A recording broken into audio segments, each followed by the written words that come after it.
Welcome to another episode of Professional Builders Secrets. In this episode, I interview Leah Ward, who is an executive business coach here at the Association of Professional Builders. We talk about the power of understanding not only your own communication style, but the communication style of your team and potentially your clients as well. Why that matters, how it can shape your leadership, and what you can do to improve your understanding of communication and how it impacts your business. Hope you enjoy the show. This episode of Professional Builders Secrets is brought to you by Apparatus Contractor Services. Apparatus provides full scope, end to end QuickBooks Precision construction accounting and CFO services for residential builders. If you feel like you can't completely trust your weekly and monthly financial reports, or you feel like you're flying blind, Apparatus will rebuild and operate your QuickBooks accounting system and give you precision construction accounting capability you can trust. Learn more at apparatusteam.com or on the APB Rewards Partner Directory. Miscommunication can derail even the best intentions, the biggest hearts, the best ideas. A lot of times, teams aren't broken, but they are very misunderstood. Our communication styles and behaviors, we are all wired differently. Assuming that others communicate the same way you do is the biggest misstep that you can have. You are not just speaking one language, you're actually becoming bilingual in communication. Micro adjustments can make a huge impact. We are listening to connect, not to correct. Systems are in place, but the human aspect connected to it is variable. And you as a leader have to be able to see and hear and be aware who is on your team in order to find the most success.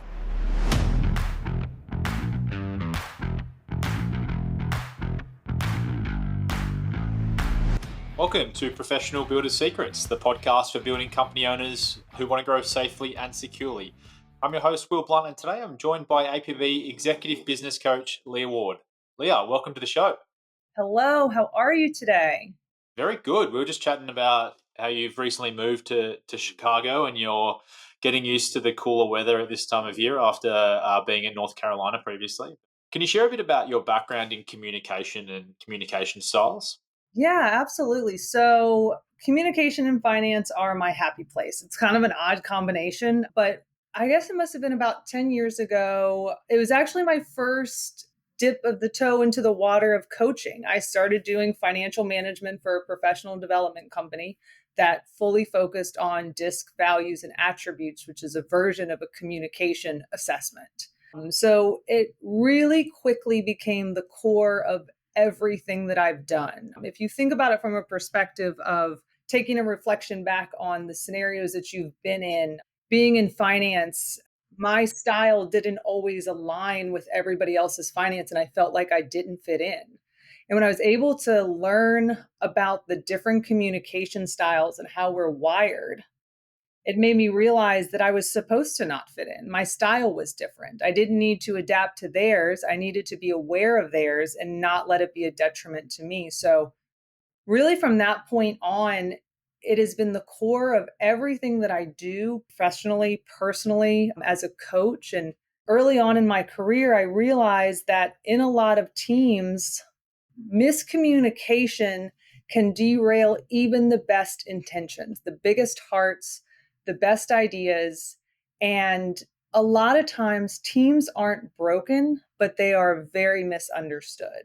And so that really is kind of what engaged me and helped me realize how important this was in the day-to-day of everything. Our communication styles and behaviors, we are all wired differently. But the nice thing is they're all observable. Everything is an observable quality that we can see and look at. And a shift in mindset that I was taught when I was learning communication styles way back in the day was we all learn the golden rule: do unto others as you would have done. But to challenge that, if you were to be successful in scenarios, what if you shifted your mindset to do unto others as they would have done? Who's sitting in front of me and how can I be successful with them? And having that thought process going into every conversation was just such a complete game changer. It certainly didn't mean that everything became comfortable and peaches and rosy and sunshine, but the differences are what equals success. Having a team that gets along great does not mean the team is going to make it in the world, you know. In For the building industry, having a diverse set of styles on your team is what equals success. And so, really, those were the first tools that I had as a coach, and it has been ingrained in my coaching career ever since that point. And I'm really thankful for it, for the whole journey that it's been, the good, the bad, the in between of knowing. I like that you mentioned intention because I learned very early in my career. I worked for a leadership consultant. His name was Peter Fuder, a highly regarded leadership consultant. And one of his quips was, "It's not about your intention, it's about the impact that you have." And that has stuck with me for the last 15 years since I first heard that, because from my point of reference, it allows you to lead with empathy because you're understanding someone else's intentions are good, even if it doesn't sound like they're coming across in that way. And from your point of view, you need to actually think about how you're coming across, regardless of what your intentions are, right? And I think that comes down to communication, like at a T. Yeah, absolutely. Why should builders care about how they communicate with their team or how their team communicates?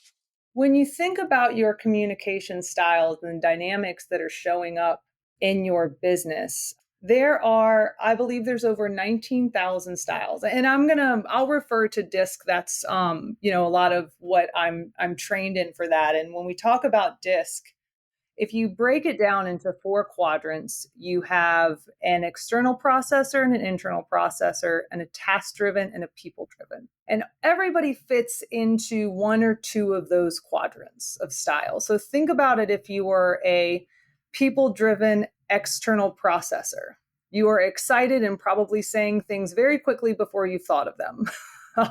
If you are a task driven external processor, you're probably very direct to the point and not thinking about the people, but the work in front of you. And again, same thing, internal processor and people, you're very calm, cool, and collected on the outside, but thinking of everyone around you. And then an internal processor that is task driven, just give them their corner to work for everything. But I just named four different quadrants, and that gave you such a variety of styles of how you can show up as a person. There is no right or wrong way at all to show up. They're just different. And I think that if you're able to respect the diversity of our communication, we're taught to respect the diversity of our race, religion, and gender. But how often are we asked to understand and respect the diversity of our communication or our behavioral styles of everything? And with builders, it relies on a team that functions really effectively and efficiently. There's a lot at stake, there's a lot of moving parts, there's a lot of pieces that aren't just in your business. Models and systems are one thing, but humans are variable. And if you can understand your team in a way that empowers them and removes the friction, you can actually create a team that is unbelievably successful. And so, if a fun fact about communication. So, the creator of DISC, his name was Dr. Martson. And so he was a lawyer, a psychologist, and he created the lie detector test. And so he had a very different point of view. In the 1920s and 30s, he believed that women should rule the world. So that wasn't the average thought then. He was actually removed from spaces because of that thought process. But he felt so strongly about it, and that the world needed to understand it, that under an alias, he created a comic book character that I think we all know. Her name is Wonder Woman. If you think about it, what is Wonder Woman's tool? You put me on the spot. I'm not sure. Isn't it the? I mean, isn't it the lasso thing? I mean, The lasso of truth. okay, yeah. So, the creator of DISC, if you think about it, our understanding of communication is a modern interpretation of understanding the truth of our communication. So, it's just a fun way to kind of think about from that space of it. But when builders are able to take a step back, we're not asking them to change their lens. We're asking them to expand it, to see not just their view, but the view of everyone around them. And the nice thing with it is this isn't a test, it's not a label. It is merely an observation to find success. That can help a builder have a conversation that has lasting impact. And I think it is the 7-38-5 rule. And so that rule of thumb is when you are communicating, your team, your family, your friends, anyone around you, they hear 7% of the words you say. 38% of the communication is the tone, and 55% is the body language. And so when they're sitting in a room and they are talking with or at or however it is with people in their team, 93% of that is nonverbal. And so picking up the awareness of how they are showing up can help them understand who they're talking to and signal them when they might need to adjust in order to find that success. How do the nonverbal cues fit into the profiling and the disc quadrants? Oh, I love that. So, if you think about it, so a high D, and we talk in the areas of high, it's not a right or wrong of being high or low. It's not good or bad. It's just they're more observable in the higher states of everything. So, if they're an external processor and higher, they might come in more directly. Your emails will probably only be in a subject line, it's going to be very direct for every day. From a nonverbal space of a high I. So think about that. They're interactive. They're probably going to walk in and take up the whole room of energy. I mean, you're going to feel them walking up to you. And if you are, I'll skip to the end, a high C, there's a good chance the arms are crossed. You're a little bit more pulled in and reserved. And a really fun party trick is if you are a high I to walk over to a high C and just get closer and closer, and you can see them starting to physically tense up. So don't do that to anybody, but it's again, it's the idea of the nonverbal cues that you can pick up on. Typically high S's stability, a little bit more reserved but very aware, so they will still be very present in the area but in a very kind of quieter space of it. They're going to listen. So I am a very high S, and in the finance world I was surrounded by very high D's. I would go into a boardroom and they would all yell, scream, use every profanity you can think of, and then they would leave high-fiving and going to lunch. I would go to my desk and wonder, what am I doing with my life? Mm. That's a scenario I'm in. But it wasn't that I didn't fit in, I just had a different style, but my observant style helped them make their quick decisions. One thing I've struggled with the disc, I found it extremely helpful to understand why people act the way they act, and also why I act the way I act, based on where I am in the middle of S somewhere.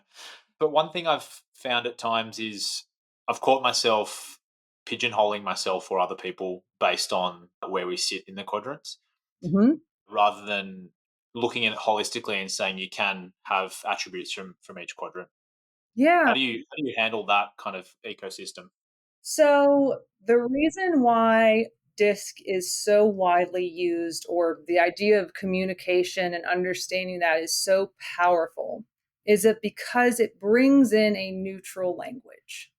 It brings in a space where everyone's on the same playing field. So you can take out the aspect of taking things personally. We have different areas of predictable problems, and it's people, it's procedures, it's pace, it's processes. And so within that, think about the different almost labels that you could put yourself on. And I know for me personally, when I was able to incorporate a neutral understanding and language, I didn't have to add a label. That was me choosing to make a label because it was uncomfortable. And different styles can feel discomfort. And the more discomfort, sometimes the more success they bring. When I ran my own business, I am a 10 in decisive, and that's out of 99. So making decisions was not my favorite thing to do, or making quick decisions. In order to be successful, I had to hire somebody that was a high D that made me a little uncomfortable. I'm hiring somebody who is almost directly telling me what to do when I'm the boss, so it can automatically create friction. But with them being able to come in and do that effortlessly, our business made decisions and got to move. I mean, think about if you're in a whole room of high S's that get along fantastically, the business will crumble. Everybody's kicking the can down the line.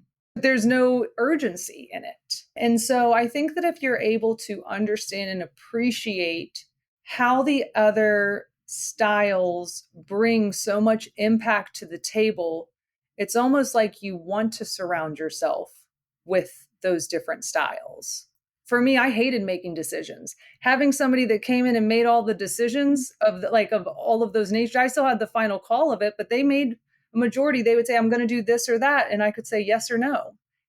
It was wonderful. It drained my energy so much stepping into a style that wasn't my natural style. I was adapting into a space that it drained my energy to the point where I couldn't enjoy the rest of it.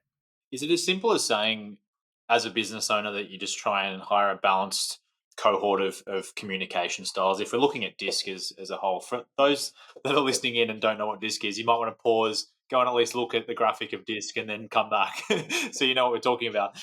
But yeah, is it as simple as that? Because I know with each quadrant, for example, a high D would have had other things that may have contrast to where you wanted the business to go as well. You'll have people already on your team that might not be doing the best that they could because they're in a position that doesn't naturally fit their style. If you have someone, and on that note too, when I'm talking about DISC stands for, and there's a lot of different brands, but for decisiveness, for interactive, for stability, and cautiousness. Those are kind of the four quadrants that everything is broken out into. And so if you have somebody, let's say that is a high I, so interactive external processor, very people driven, and you are having them in accounting in a closed little back room where there's no interaction of people. So think about how much extra energy that they're having to adapt to be attentive to detail when that is not their natural style. So sometimes it's not just about stacking your team, but it's about asking your team and seeing where they find value. Do you love being, in a space of quiet and being able to work? Do you love being people facing? We can all adapt in scenarios. If I'm way more of an internal processor, a quiet side. Who's a coach? I always joke that I'm an introvert that accidentally created an extroverted life that I live in. And so I feel like that sometimes. I know. If I have to get up and do a presentation, I can put on that hat that says, I'm going to tap into a different style, go in there, and then be successful. But if that became 90% of my job, I would feel absolutely drained, probably not enjoy it, and take away the pieces that I really like. First, it's understanding who and what your team is already made of, and are you using them and putting them in the most efficient way and effective way that helps them for everything. If you have somebody that is very detail oriented and you keep asking them what's the bigger picture, that's going to be a challenge. And it's because their strength is going to be getting into the details of everything. Would you use the disc profiling or something similar as a part of recruitment to make decisions? Or I'd say it is very widely used in a space to understand the different styles that are coming in and what is necessary for the job. Again, like a very easy example, if you have a job that needs a lot of attention to detail and you come in and you're a 10 in cautious and a 99 in D and I, it's not that they can't do it, but how long will they be able to happily be successful in a space like that? And so it's nice to be able to understand and honestly, it creates a neutral space to ask the questions. Hey, this is a very detail oriented position. I see you're a very high I and high D. You're not going to be people facing. What are your thoughts on that? How are you going to be able to be successful in a role that's a little different than your natural style? in the same respect, I imagine on the other end of the spectrum, if you're hiring for a sales role or something like that, and someone's a high C, there may be a red flag there as well.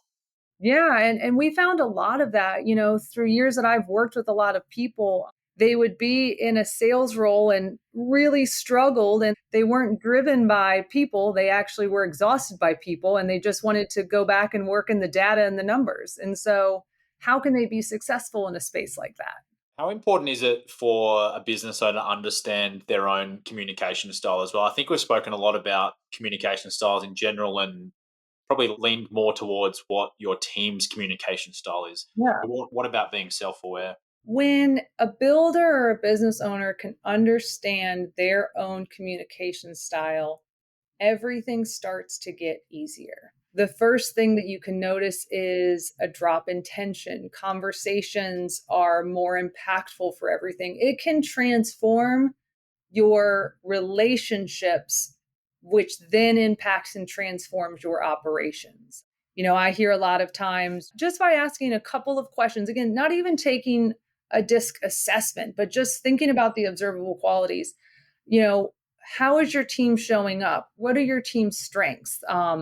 When they walk in the room, are they excited? Are they jumping in, or are they kind of quietly coming into the room? And builders say, our meetings used to drain us, but now they're actually productive because they're able to cut out friction, not take things personally. It is set up in a space where the communication has improved because the trust has been built. And the trust is really that foundation of everything: the efficiency, the sales, the morale, the retention. People stay where they feel valued. So, as a builder and as a business owner, if you can have enough awareness to understand yourself and how you are showing up, you have the ability to then see your team in a way that helps and wants them to be there. They want to be there.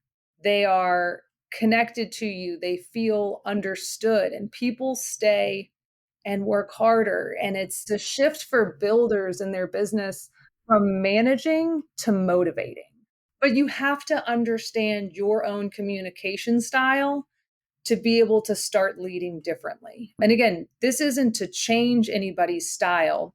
It is to be aware. If you are a business owner and a builder and you are a high D and you think that when I send these messages, send me this today, it is efficient, potentially your team could take that as, oh my gosh, my boss hates me. My boss is mad that I didn't have it yesterday. Now, think about it. None of those words were used, but the impact of your words can transform how your business operates. Yeah, that's a great point. If you just think about it from your own perspective, you've got an internal dialogue about every interaction you have with someone, right? That's just human nature. And so if you're not thinking about how your communication style would impact someone else's internal dialogue, then you might be having like a completely different impact than what you're Mhm. hoping for.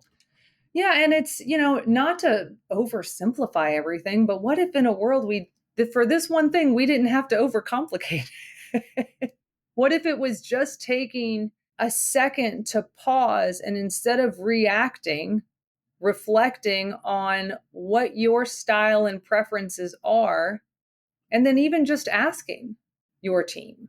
It can make such a huge impact. But in a world where we overcomplicate everything, what if in this example, we took a step back and actually trusted the simplification of it all?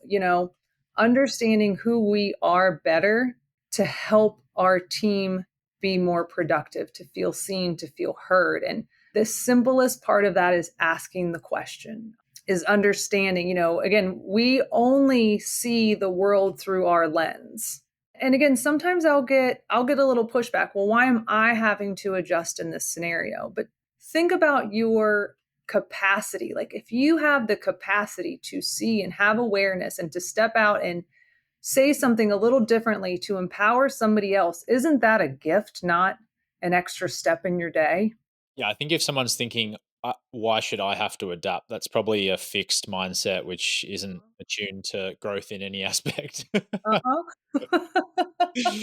So hopefully anyone listening isn't one of those people. What are some of the common challenges you see with builders when they're trying to understand their communication style and adapt? Assuming that others communicate the same way you do is the biggest misstep that you can have. A high D will think everyone appreciates the bluntness and directness. A high I thinks that everyone loves their enthusiasm. A high S thinks everyone just wants to stay calm, just stay here on the boat fine. And a high C thinks every single person values the precision and detail. But we don't all hear those messages the same. And so when you're able to have that awareness that can expand your range of everything, you are not just speaking one language, you're actually becoming bilingual in communication. And I think that a blind spot is in the business industry is a very tough industry. You're out of your comfort zone a lot. So I think a lot of times the last place you want to be out of your comfort zone is in your own boardroom. But when you can start to step out of that, that's where growth happens. Growth happens when you step into discomfort, adapting to meet others where they are.